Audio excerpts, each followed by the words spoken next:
Media and technology have played a decisive role in history and present in terms of creating social movements that were of national interest. Climate change is an alarming concern that affects all of us, and activism around climate change seems to be gathering significant momentum with each passing day. Inspired from a 16-year-old school student's solitary protest outside Swedish parliament, a recent movement has organized several school strikes protesting for positive action on climate change through significant social media awareness.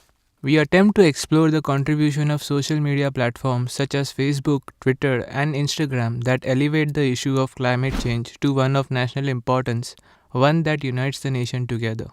We now hear from two very young climate change activists, Sarah Winkler and Mana Mannoor, both of whom were key contributors in the respective movements of Melbourne and Canberra. Almost every year of my life has been the hottest summer recorded in human history, and 9 out of 10 of the deadliest heat waves have occurred since the year 2000. So obviously it has a very, very big impact on my life. Social media is really helping us, alert more people. We have so many ads going through, we have promotions, just dealing with this issue. And climate change, it's always an issue that's been here, but now we're getting more and more coverage from media, and we're getting more attention because of social media and how quickly this has spread. We might build cities, we might build these urban landscapes, but at the end of the day, we are still a part of this earth, and this earth is all natural in the end. And climate change is affecting the natural world. It's affecting all of us. In that sense, we are all dependent upon what happens next.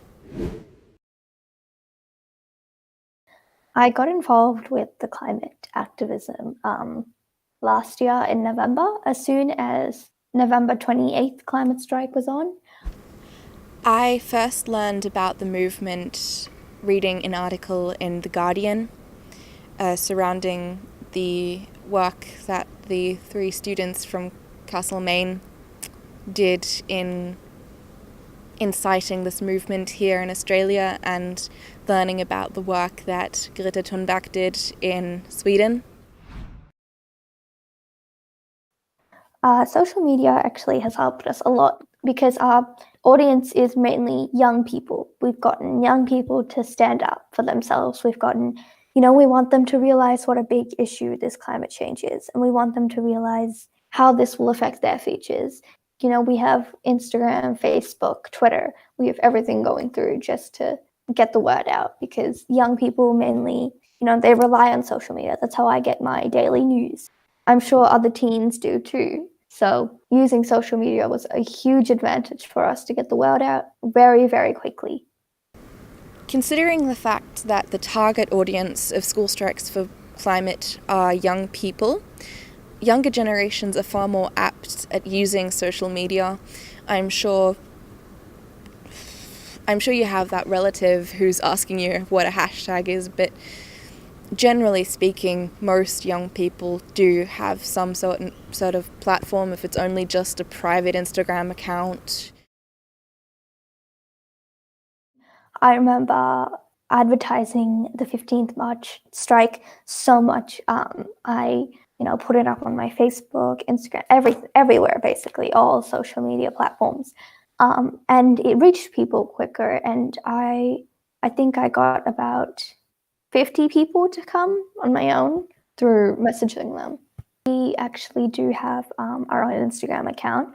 It's called Climate Strike Canberra, and on there we have Meme Mondays, because we found that teens react well to memes, and they share it around with their friends, and that's how we really got the word out. The most commonly used one was Facebook, because of the features of Facebook in which you can start events in which people can register their interest, say that they're going, and it's easy to share it that way. It is, I believe, also Instagram has been one of these platforms being used a lot, because you can say so much with just a photo. If there is anything to go by with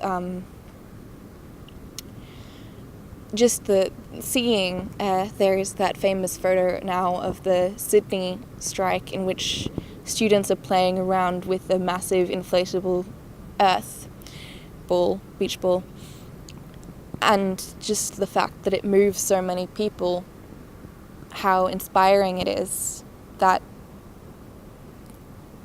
certainly does raise more awareness when you have a certain slogan or a pitch or a 6-second story. It all says so much more sometimes than an article can. I believe something what the movement does is often we use it through humour. There are a lot of memes floating about around climate change and climate politics. And I think that's personally, I think it's very ironic that something that seems somewhat trivial is used to promote such an important issue, but it's very effective engaging people who just don't want to think about it.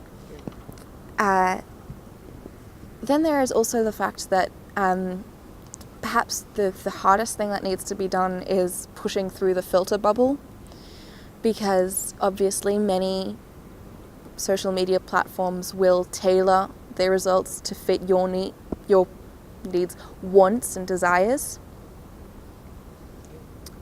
I believe that there has to be somewhat more open transparency in that regard, so that you don't get caught up in an echo chamber. In Canberra alone, only 10 of us joined the November march, and last March has gathered 5,000 people. So obviously social media has played the biggest role in raising awareness and letting people come to the event. It's the fact that we have a place, we have a message, and we are given a voice through social media. But then there is also the fact that conventional media is certainly doing its work to attract audiences. I believe in a gap of days just leading up to and following the 15th of March event, there was something of an increase in 3,000 news stories about the school strikes. And it just shows that in this day and age, if you have something that you're passionate about and if you have a platform to promote it, you can get anywhere. With social media, we have raised awareness to climate change, and that correlates to unifying Australians, because now 150,000 more people know about this issue, and we don't know each other, but this is what unifies us. The knowledge of climate change affecting our futures and leaving a question mark in our futures has unified us all together. The phenomenon of climate change has become a household discussion through the usage of social media, along with the urgent need for immediate political action before it is too late. With social media as a platform for youths to connect and gain awareness of issues, the inherent widespread reach and accessibility for billions of individuals to connect, I believe social media has directly helped the climate change movement acquire national status and thus united Australians on an issue that matters to each one of us. In other words, created a sense of nationhood.